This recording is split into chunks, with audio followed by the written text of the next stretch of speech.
Thank you, Mr. McKilling. Happy Sabbath, everyone. Glad to be with you, and welcome to any guests we have joining us here today. Welcome to Sierra online with us.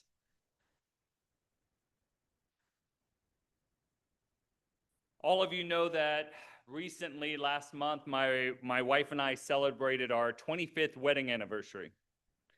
It allowed me to take a moment to kind of look back at the many years that we've been married, consider the progress and the path that we have been on in our marriage, how we've grown, how we've changed, and how we're still growing. Now, I shared a sermon. This is going back to almost when I moved to California. It was 3 or 4 years ago. It was on the subject of love and respect.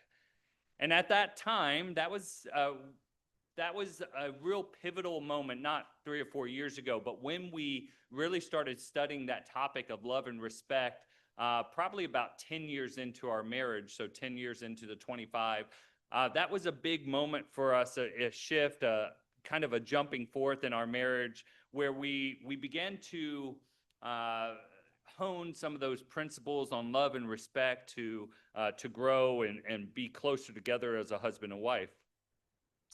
And so after making such a big stride kind of in that 10 to 12 year time frame in our marriage, I felt pretty good about who I was as a husband. I thought, I knew my wife knew I loved her dearly. She knew I worked hard for her and the family. She knew that I was a husband that would sacrifice. I didn't put my needs before her and the kids, and I served them and I served her. And so it came as a pretty big shock to me and blow when one day, and this isn't all that long ago, she said she felt invisible.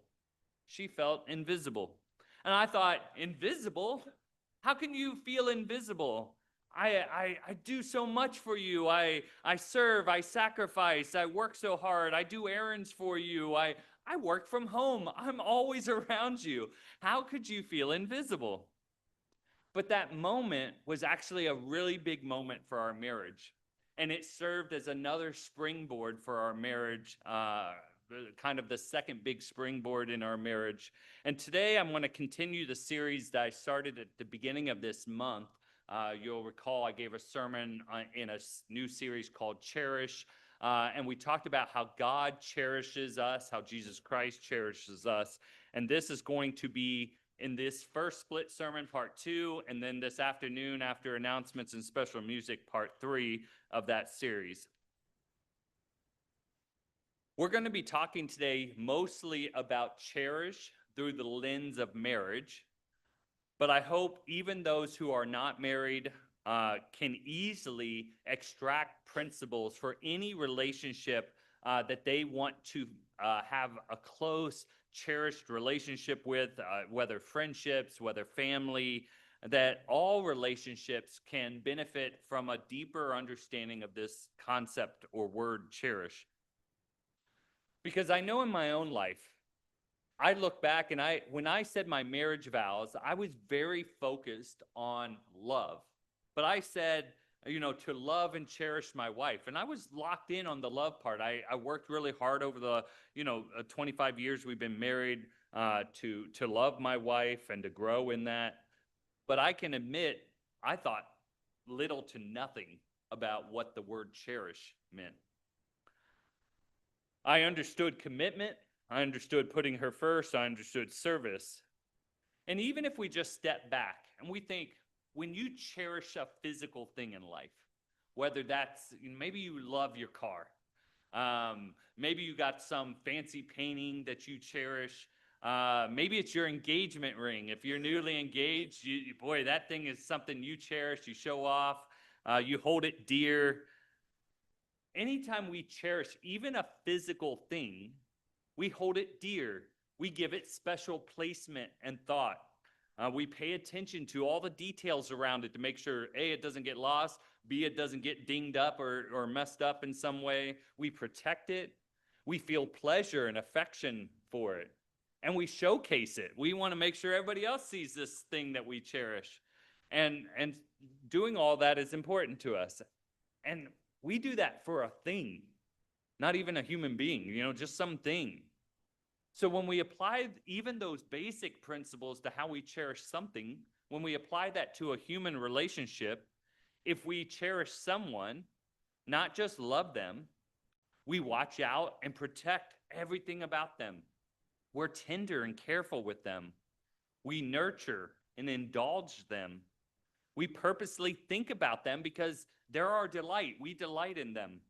We want others to even see their tremendous worth, their strengths, their many talents, their many amazing qualities, so others can appreciate our spouse as we do. And when my wife said she felt invisible, I've come to see I was failing in this, and I didn't even know it. This is where love and cherish are so different from each other. Cherish really has to do with the delight in something or someone. Here we're talking about spouses today. Cherish has to do with delight, the emotion of being enthusiastic toward or enthralled with our spouse. And speaking today as a husband, this was clearly a missing component in my marriage.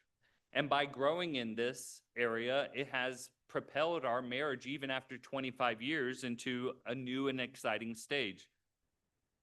But lest anyone think that these sermons are geared toward husbands only, they are not.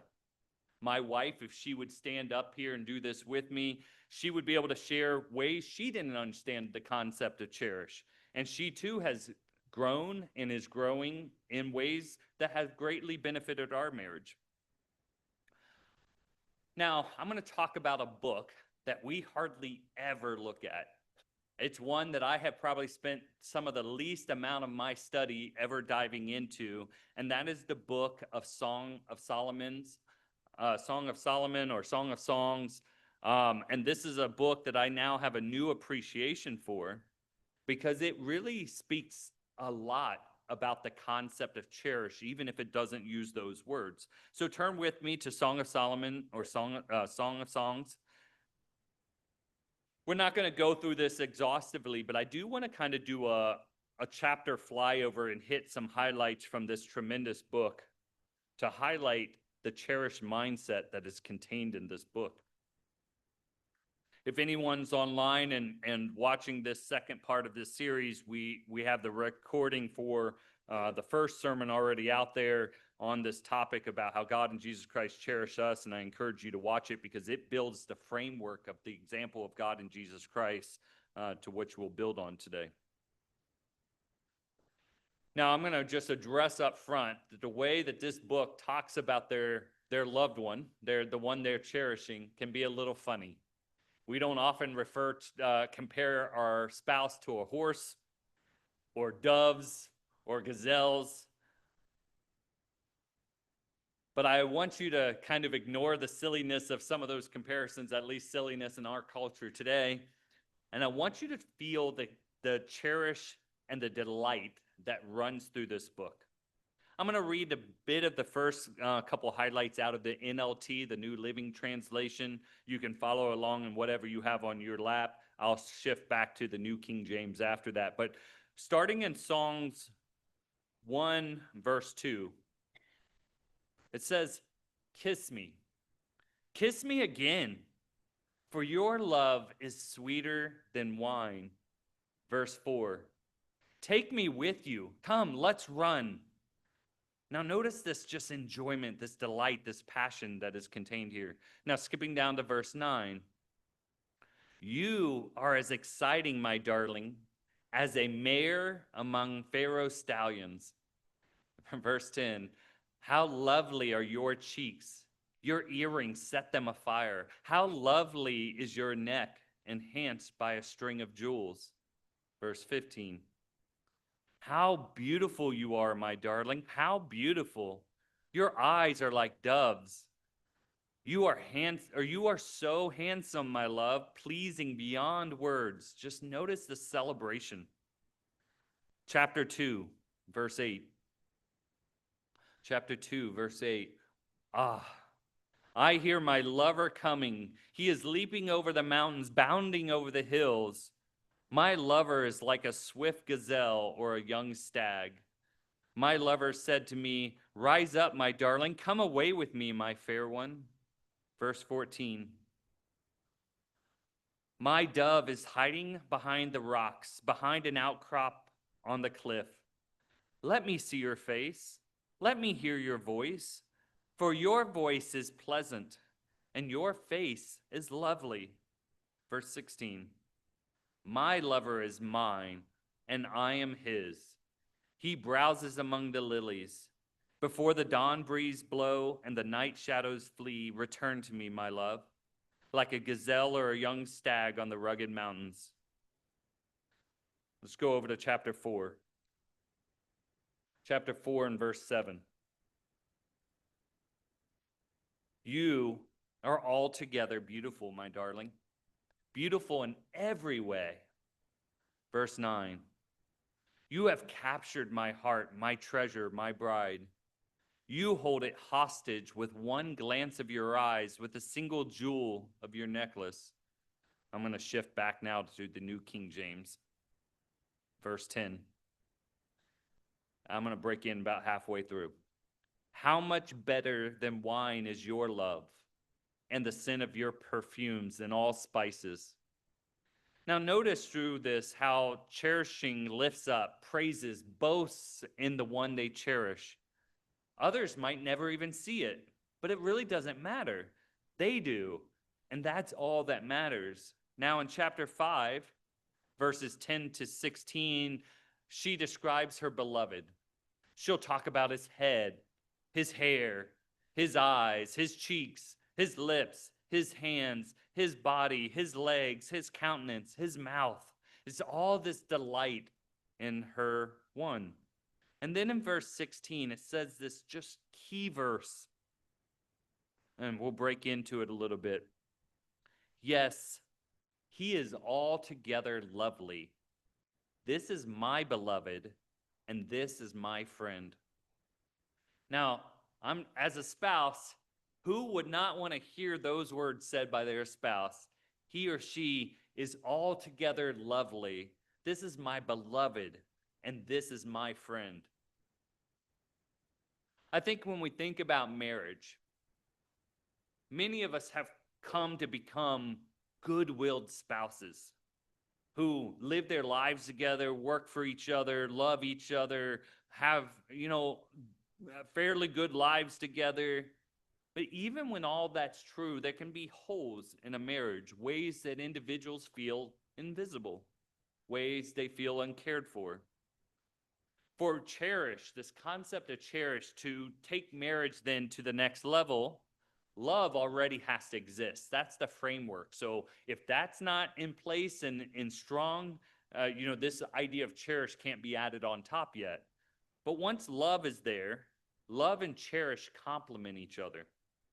They complete each other, and there's certainly overlap between the two. I personally have seen in my own marriage, and I believe this about marriage, that this concept of cherish can move a marriage from a good marriage further along this continuum that we would point to. If God's design is at the furthest end of what God wants for all marriages, I believe this concept of cherish can take us from good closer to that idea of the fullness of God's design. When I was studying this topic of cherish, I came across a number of books and a number of surveys that ask men and women essentially this question: does your husband or does your wife love you? And what's interesting is when they ask that question, it is almost 100% that the answer is yes. People that are in marriage often feel very content knowing their spouse or their one loves them.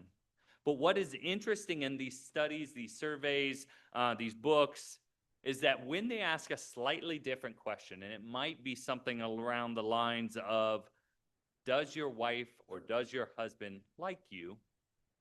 The difference of subbing out love for like often causes couples to pause, or a person to pause and have to think much differently about that question. Because regardless of how we might look up in Oxford Dictionary the definition of like, when we say that, it resonates with us in that moment of, in that realm of delight. When we say, do they like you? It's essentially asking the question, do they delight in you? Do they cherish you?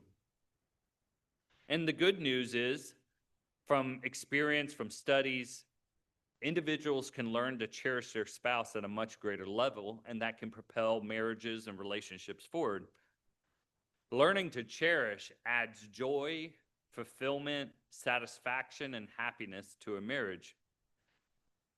Now, I wrote in my notes, if you don't need this sermon, I'm so happy for you. That's great.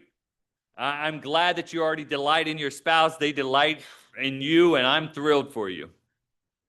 But it's also possible that some of you could be like me, who, as hard as I was working, as hard as I was sacrificing, all that I was doing, my wife could still feel invisible, still feel uncherished, even if I didn't know at the time even terminology to say it, or they didn't, or she didn't. I think cherish is the action that is the separating factor between truly rare marriages, a marriage worth constantly striving for. So I'm going to begin in this sermon, the next sermon, and then next week, diving into a number of details and points on this. I'm only going to cover 2 in this first part before we take a break for announcements. Point number 1 to growing in Cherish is the concept of you're my only one mindset. You're my only one mindset. And to capture this mindset, I want us to go back to the Garden of Eden, back to the beginning of the Bible, back to the day when Adam watched all the animals of the field and all the birds of the air fly through the sky, the animals frolic and run. And as he watched in this beauty of the garden, surrounded by all this beautiful life that God made, Adam's one wasn't there. Adam's only, one and only wasn't there. And at this moment of creation, when everything else, God looked around and said, this is good, this is how I want it, he said, hang on, there's something not good. There's something not good here. Adam doesn't have his one. And so God, out of his very substance, had Adam fall into a deep sleep, and God made Eve. Now, Eve was the only woman in the world. Eve was now the only woman in the world. And I'm sure as Adam regained consciousness, he probably struggled to kind of believe his eyes, what he was literally looking at. This amazing creature who was like him in many ways, but was also not like him in many ways. And it probably made his brain swim. And God made this being, a comparable being, this woman that was so special, so emotionally different than him, physically different than him, intellectual. She was somehow softer and smoother than he was. There was a kindness to her that was different than how he was made. She was amazing. And on this 6th day of creation, God joined them together. From 2, they became one flesh, husband and wife, a family. And in this amazing moment, she was his and he was hers. And there was literally no other woman in the world. There was no Heather. There was no Amanda. There was no Megan. And there was no other men either. There was no Richard, no Alexander, no Timothy. There was no one else to compare each other to. It was just Eve and all that made her a woman. She literally defined in that moment womanhood and wife. And there was just Adam and all that God made him to be as a man. And he literally was the only definition of manhood, of a husband. And neither of them could even begin to fathom the concept of comparing each other to anyone else. There was just them, the only man and woman in the world. And they were enough. They were enough. Now, we live in a world that presents options. Options for what you do when you simply get bored in a relationship, options for your eyes, options to lust, options to compare your spouse to someone else. And if we want a truly amazing marriage, if we want a marriage where our spouse feels cherished, feels seen, heard, noticed, important, honored, delighted in, we have to capture this mindset. You're my only one. You're my only one. Now, we read earlier in Songs of Solomon 2 and verse 16, you don't have to turn back there, but it just simply said, my lover is mine and I am his. In chapter 6 and verse 9, it began, my dove, my perfect one, is the only one. Now, was that true? Was at that moment that this book was written, that was the only one? Well, no, there was other people they could have compared, but it said, my dove, my perfect one, is the only one. Because that was the mindset that we want to capture. My love is mine. I am theirs. They are my perfect one. They're my only one. I mentioned in the last sermon that we recently had the opportunity to go down a couple hours away and see Stephanie and Jordy get married. I love in those moments when the bride comes out to turn and look away from the bride. Now, that might sound funny because the bride is beautiful. She's in her white dress. She's got her hair and makeup done, and that's an amazing moment. But I love to look at the husband because in the moment for that husband, everybody else in the room could be gone for all he cares about or notices. He is seeing his beautiful bride walk down that aisle for the first time to become one with him, and everybody else fades back. And you can, when I watched Jordy the other day, I even captured some of it on video. I didn't get all of it, but you can watch him fiddle with the nervous energy, the tears in his eyes. He had to get a tissue from someone. It's a beautiful moment to see the husband react to his one coming down the aisle. It's a very special moment. And that moment can serve as a goal for every day, a focus and a mindset. Now, men, I'm going to speak to you for a moment. For our wives to feel cherished, they have to know in their very core, they are the only woman in the world for us. They're the only woman in the world for us. We don't have eyes for any other woman in that way. In this world today, that can be really, really hard because the enemy, Satan, has specifically and methodically designed a world and a media that promotes, that provokes lust, that is designed to entice, a world designed to get you to compare the body or someone else and to become dissatisfied. And I want to think about, for a moment to drive this point home, a beautiful diamond. A beautiful diamond. You go to the store, they bring out this beautiful, beautiful stone. It's gorgeous. It's been polished. It's been cut. It's been crafted to sparkle and shine in the most magnificent ways. And we as humans were drawn to them. Diamonds are they're spectacular. They seem to light up in really cool, amazing ways that kind of blow our mind. And we can think that diamond is so special and neat until they bring out another diamond. And that diamond's slightly bigger. Maybe it's slightly cut in a different style. It doesn't really matter, but now I have a comparison. And by comparison, that first diamond seems lesser in some way. It seems maybe smaller or less spectacular in some way.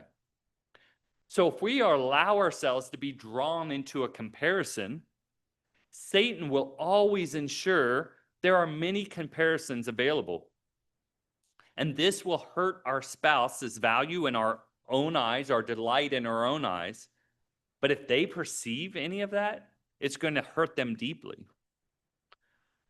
To cherish your spouse, we must adopt this focus, this mindset, to ask God every day to teach us to see our spouse as the only one in the world. to have them become the very definition to us of womanhood or manhood, of husband, of wife, to be the very standard of what we think is attractive, of beauty, of satisfaction, and to help us to avoid any comparison to another. And these comparisons, they aren't just physical, they go beyond physical. I don't want to compare my wife to any other woman's talents or capabilities, how she handles this versus how someone else does. Because as soon as you start that comparison, can my wife measure up to every other woman in every possible way? Well, no, of course not. This can only lead to disappointment and then a lack of cherishing my one and only. And wives, we don't want to compare our husbands, his looks, his dress, his skill set, his gifts to anyone else. To cherish, they must be our perfect one, our only one, as we read in Songs of Songs. That's where our satisfaction and our delight rests. Because comparisons lead to frustration, to discontent, and eventually anger and distance. Even in a world where we now, not like Adam and Eve, but we live in a world where there's billions of other people, we can choose to have eyes for our one and only. And I've actually seen this done well. It's rare, but it's wonderful to see. My wife's grandfather, we call him Grandpa Mac. Him and his wife, they're both dead now. But into his late 90s, I was always amazed by how much he just adored and thought his wife was spectacularly beautiful, that her beauty somehow aged with him. And even in their 90s, he was enthralled by her with her cute little pigtails that she would wear every day. And he would openly, in front of all of us, talk and brag about the beauty of his wife. And I would watch her respond to this with such a beaming that you could tangibly see that she felt cherished by her 90-year-old husband. She was his one, and he was her one. No man and no woman can ever be everything. We can't all be good at finances, a handy person, a great cook, a great organizer, great at fixing the car, musical, a singer, a great leader, well-spoken, social. We all have strengths and we have weaknesses. We have talents and gifts. And since no one can be everything, to cherish our spouse, we can give them the great gift of communicating our adornment and acceptance with our whole being, with our eyes, with our attention, our words, that you're my one and only. And I choose you every time.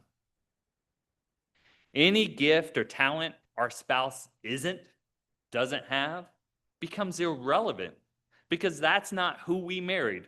That's not who we chose. That's not who we selected to be our one and only. If we didn't pick somebody who's handy, can we later in marriage be upset and criticize that they're not handy?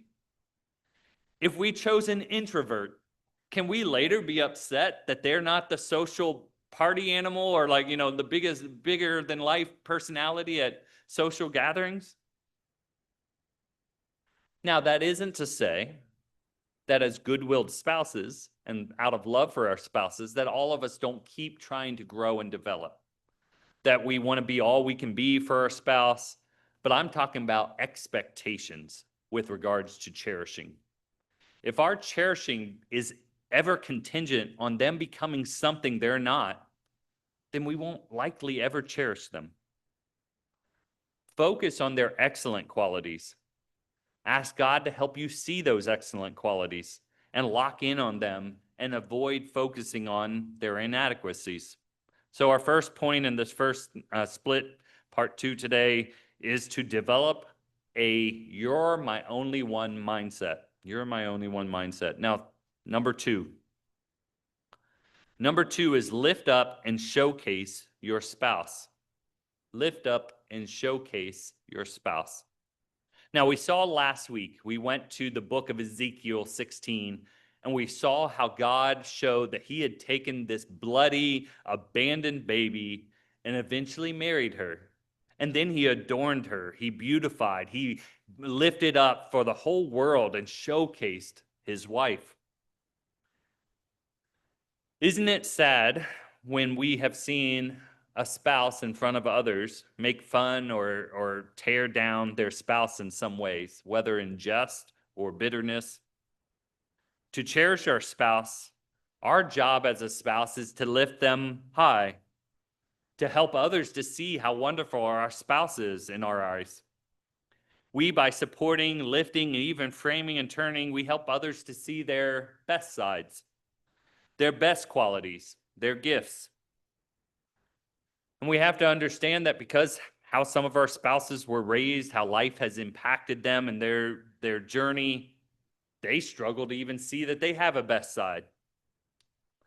And then we also have some non-good-willed spouses who will try to break down, whittle away at someone's core of who someone really is so that they can gain control of and abuse a person. And that's awful and that's unacceptable before God. It's our job and our joy as a spouse to see how amazing and how wonderful they are, to allow their talents and their gifts to shine, for their best sides to flourish. Lifting up and showcasing is all about intentionally choosing to highlight their good qualities and attributes. If our spouse is quieter, if we're the larger than life individual, the louder one, the more talkative, this is about choosing to make sure they're seen and heard and help others to see their great qualities. And this takes intention. It doesn't just happen.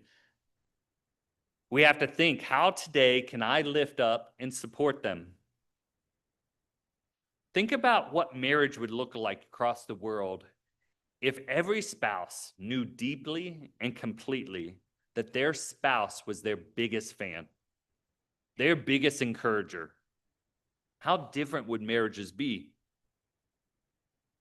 If we focus on ourselves, and this applies to all relationships. I'm hoping that those that aren't married can see some of these principles apply to all of our relationships where we have friendships and different things that we want to feel special and cherished. But if we ever are just focused on ourselves, we're always talking about ourselves, we're lifting ourselves up for everybody to see our great qualities, well, we're really having a love affair with ourselves. And that leads to nothing healthy or good in the Bible. Cherish is a lot about learning to find great pleasure internally in our spouse, to see them shine. I'm going to read Romans 12 and verse 10 from the New Living Translation, NLT, Romans 12 and verse 10. Now, this verse that I'm going to read here isn't written about marriage, but if it applies to just the average relationship we have with people, or people in the church, well, how much greater should this not be seen in marriage and those relationships? Romans 12 and verse 10 from the NLT says, love each other with genuine affection. And notice it says, and take delight in honoring each other. Take delight in honoring each other. We're supposed to do that for all of us. All of us should take delight in honoring each other and to lift someone else up, to showcase them. And this means forgetting about ourselves a bit. We don't have to be the center of attention. We can have joy in them being seen and valued.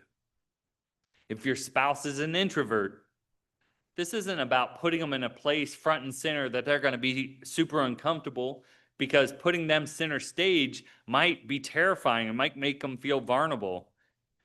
If they're an introvert, cherishing them might be standing right next to them off to the side at social engagements, but making sure they're seen and heard and comfortable in those small conversations. But they know in their heart, we're right there with them. They're safe. They're comfortable. They're enough. Their needs are met. So lifting up and showcasing is about lifting up and making them beautiful, more beautiful, so others can see the best version of them. The way we adore and lift up our spouse might not even make sense to other people. And I'm going to give you an example about this. My wife and I met a couple not too long ago, not from this area, so I'm not talking about anybody here. But it was clear from meeting this wife, she adored her husband. He was the best thing ever. And they've been married a long time. They weren't like newlyweds.